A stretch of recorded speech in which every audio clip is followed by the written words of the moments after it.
99.9% of humanity is extinct, and the rest survive 2,500 meters up, while monsters roam below.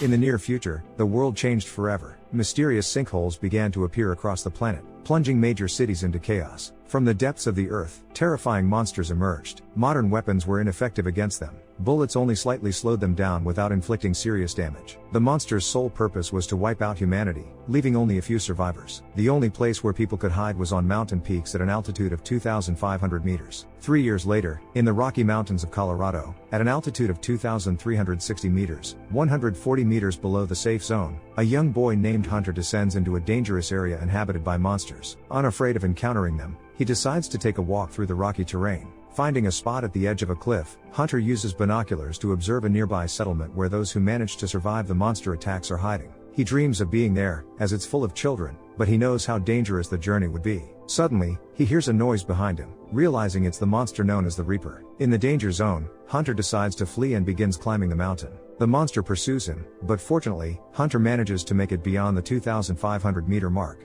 For some unknown reason, the Reaper cannot cross this line, despite being just a few meters away from its prey, and is forced to retreat. The Lost Canyon Refuge, population 193, altitude 2,580 meters. Hunter returns to the camp and tells his father what happened. The boy had thought the monsters had fallen back asleep and that it would be safe to descend below the allowed altitude, but his father lied to him, not wanting to scare him with the harsh reality. Will, a single father who lost his wife a year ago, is willing to do anything to protect Hunter from danger. He lies to his son, giving him false hope. Will begs Hunter not to go any lower again, as he has health problems. Hunter needs daily inhalations, and during the run, an attack could occur that would leave the boy with no chance of escaping the monster. Later, Will goes hunting with the best friend of his late wife. Katie has not only become a reliable friend but the only person Will can trust with his life. During the hunt, Katie remains calm and takes a precise shot at a deer. Upon hearing about Hunter's attempt to descend below the safety zone, Katie understands the boy and justifies his actions. Hunter craves the company of his peers, but it's not just that. Exactly a year ago, his mother disappeared on this very trail, and the boy still hopes to one day find her. Soon, it is revealed that a group of 5 people from a neighboring refuge went to the nearby city to find food supplies. Unfortunately, no one returned, which means the monsters are still hunting humans. The remnants of humanity are almost doomed to extinction as their resources continue to dwindle. Meanwhile, Nina, a former scientist and physicist, continues her own research. She is attempting to alter the properties of bullets by subjecting them to thermal and electrical treatments. Her goal is to create a weapon that can penetrate the monster's protective armor or kill them. Nina carries out her experiments day and night, often frightening others with the sounds of gunfire. At night, Will struggles to sleep, still haunted by visions of his late wife. Hearing the sound of the device, he realizes that Hunter's inhaler filter has malfunctioned and his son is suffocating. Will quickly replaces the filter to ensure Hunter can breathe and calms him down. To his dismay, it's the last filter, and he must find a way to get more, or his son will die. The only option is to go to the nearby city of Boulder, but it's significantly below the 2,500 meter mark, and descending there is too dangerous. Knowing that sooner or later he'll have to go to the city hospital, Will spends all his free time with Hunter. He teaches the boy to tend to the garden, fish, and hunt. For Hunter's birthday, Will buys his son his favorite macaroni and cheese. The boy senses his father's intention to leave the refuge and begs him not to go. Hunter has lost his mother and doesn't want to become an orphan, but Will has no choice. He must do everything to prolong his son's life. That night, Hunter falls ill again, and the last filter breaks. Will saves his son's life with an injection and realizes that he can no longer delay. He must go down and face the monsters that wiped out 99.9% of humanity. Will visits Nina to propose that she join him on the journey to the city. The woman, who has a drinking problem, is skeptical about the plan. The journey takes at least 2 days one way, and part of it has to be traveled below the safety zone, which is too dangerous. Nina believes they will need to descend into the monster zone dozens of times, but Will has devised a safer route. He is confident they can reach the city with relative safety by descending below 2,500 meters only twice. Will is sure Nina will agree to the risky plan since she lives with a dream of finding a weapon to destroy the monsters and believes they are vulnerable. The scientist miraculously survived her last journey and doesn't want to risk her life again, but Will convinces her to accept the offer. She feels responsible for the death of his wife and must help save Hunter. At night, Nina recalls her last outing, which resulted in the deaths of dozens of camp residents. She remembers the screams and cries for help, and knows what it's like to face monsters. She was the only one who managed to escape, and she doesn't want to tempt fate again. Despite her fear, Nina feels guilty about what happened to Tara, and this guilt drives her to help Will. That night, she dismantles an old compass and turns it into a tracker to detect monsters. As it's known, the Reapers have a strong magnetic field, and Nina will be able to spot them if any of the monsters approach. The next morning, Will and Nina prepare for the dangerous journey. They receive weapons and armor-piercing bullets, which will temporarily slow the monsters, giving them a few precious seconds. Katie decides to join the group, wanting to help Will find new filters for Hunter's inhaler. Will considers the mission too dangerous and asks her to look after his son, but Katie insists on not letting him go alone. Nina doubts that Katie will survive the journey and openly tells her so. The two women can't get along, but they must join forces for the common goal. Their first step is to reach the abandoned ski resort and use the ski lift. Katie believes the batteries are dead and can't be fixed, but Will disagrees. The lift would not only allow them to travel faster, but it would also save their energy for the rest of the journey. Soon, the group passes the 2,500-meter mark, fully aware that the monsters could attack at any moment. Nina talks about the tracker and promises to monitor the Reapers, though she knows it won't save them if an attack comes quickly. Descending slightly lower, they find a destroyed convoy of the US Army. In the trunk of one of the vehicles, they manage to find bullets and a rocket launcher. It's here that Nina and Katie argue, as the scientist feels guilty for Tara's death, and Katie secretly harbors feelings for Will and hopes to get him into bed. Will, the single father, asks them to put aside their conflicts for the mission. Along the way to the resort, they notice how nature has flourished without humans. Wild animals roam freely, and herds of horses frolic across the fields. At the ski resort, the altitude is 2,322 meters. It will take at least 15 minutes to reach the safe zone on foot. Realizing this, Will suggests they wait a little longer so he can start the ski lift. Nina notices the tracker needle shaking and alerts the group that a monster is nearby. The trio sees a red light flashing through the trees at the edge of the forest and realizes the Reaper has spotted them and is ready to hunt. Katie thinks there's no time to start the lift and urges them to run up the mountain quickly. Will doubts they can outrun the monster and decides to do everything he can to start the lift. For the first time seeing a monster in person,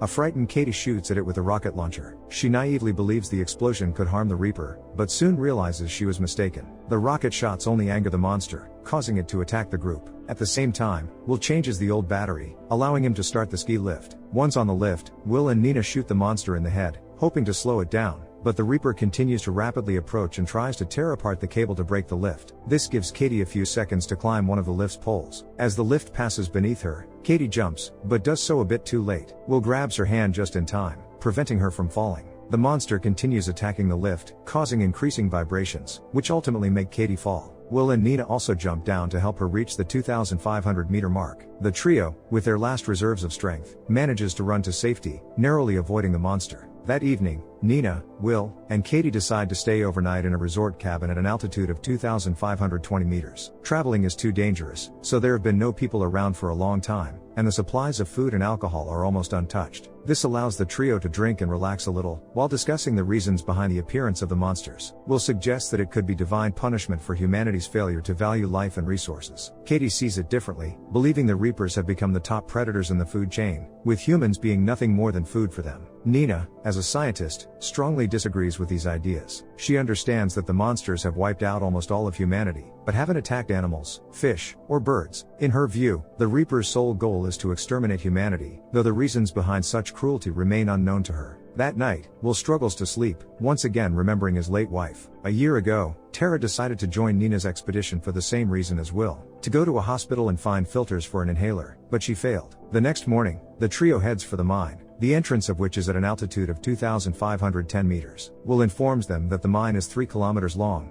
and they are currently at level 9. To proceed, they will have to descend to level 8, a dangerous move, as they will be only 2,503 meters above sea level. Moreover, Will admits that the level is sinking, and they will have to travel 211 meters at a height where monsters might be lurking. Nina and Katie strongly oppose such a risky journey, especially since the tracker no longer works, meaning they won't be able to detect the Reaper's approach. Will understands their fear but insists there is no turning back, and there is no time or opportunity to find an alternative route. Reluctantly agreeing with the single father, Nina and Katie decide to proceed through the mine, but at a cautious pace. The reasoning is that the monsters have sensitive receptors that detect carbon dioxide. If the trio runs, the amount of CO2 in the air will increase rapidly, which would only attract the Reapers. After covering some distance, they encounter a sealed door and realize the path ahead is blocked. With no time to go back, the only option is to descend to level 7. But this would take them nearly a kilometer below the 2,500-meter mark. With no choice, the trio decides to go down to level 7. Before they do, Katie shares her life story before the monsters attacked. Nina learns that Katie had been in an abusive relationship, with her boyfriend raising his hand against her, and sympathizes with her. Descending further, the group continues their journey when they suddenly hear a suspicious sound. Dimming the light of their flashlights, they spot a red beam and realize that a monster is in front of them.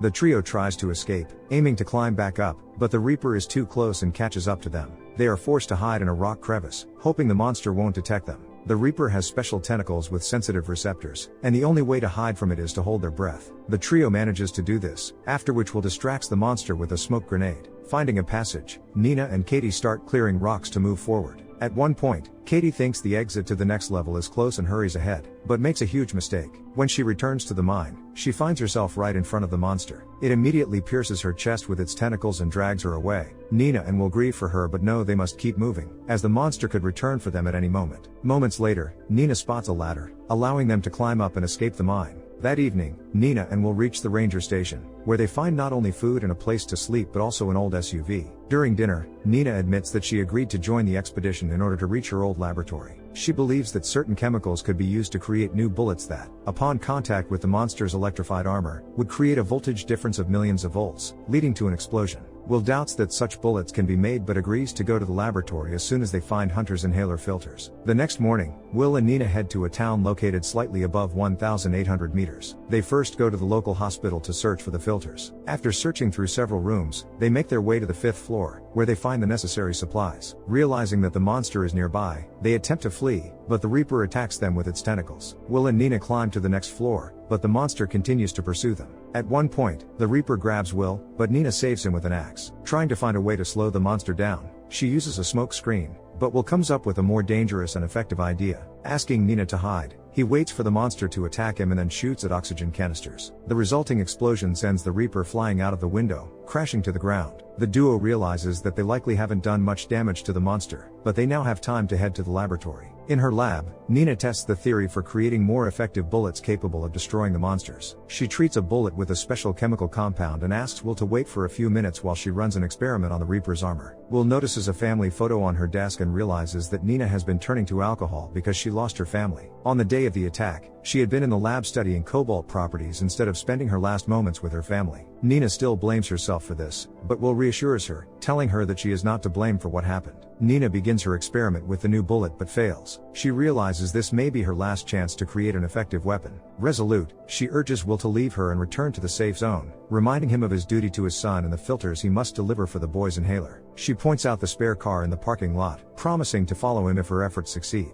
Reluctantly, Will agrees and drives off, while Nina continues her experiments. Focused on her work, Nina fails to notice the warning blip of the tracker indicating the monster's approach. She tirelessly processes bullets with various chemical compounds, each attempt ending in failure. At last, she realizes cobalt is the key, but before she can test her theory, the monster attacks her from behind. Meanwhile, Will hurries to the safe zone, but his vehicle suffers a flat tire, causing him to crash. Regaining consciousness, he shatters the windshield and begins climbing the mountain on foot. Hearing the monstrous sounds, he realizes that several creatures are pursuing him. Higher up, Will finds himself trapped as another Reaper blocks the path ahead. Surrounded, he fires all his bullets, but they have no effect. Accepting his fate, Will braces for the end, when suddenly, a shot rings out. One of the Reapers explodes instantly. Nina has arrived. She managed to create the effective bullets just in time and now dispatches the monsters with ease. Together, they examine the remains, only to discover the horrifying truth. The monsters are programmed robots, sent by aliens to cleanse the planet. Returning to the camp, they hoist a victory flag, signaling to other shelters that they now possess a weapon to fight back. Inspired, humanity begins mass-producing the bullets and forming combat squads. The tide turns as they reclaim their lands, destroying the Reapers one by one. The war against the Reapers is won, but Will and Nina know this is just the beginning. The true enemy, the alien invaders, is on its way. How do limited resources shape decision-making in survival scenarios? In the film, the characters face not only external threats but also critical shortages of food, medicine, and information. What choices would you consider the most rational? And how do you think you would respond in their place? Share your thoughts in the comments down below. Don't forget to like the video, and subscribe to the channel. See you in the next one.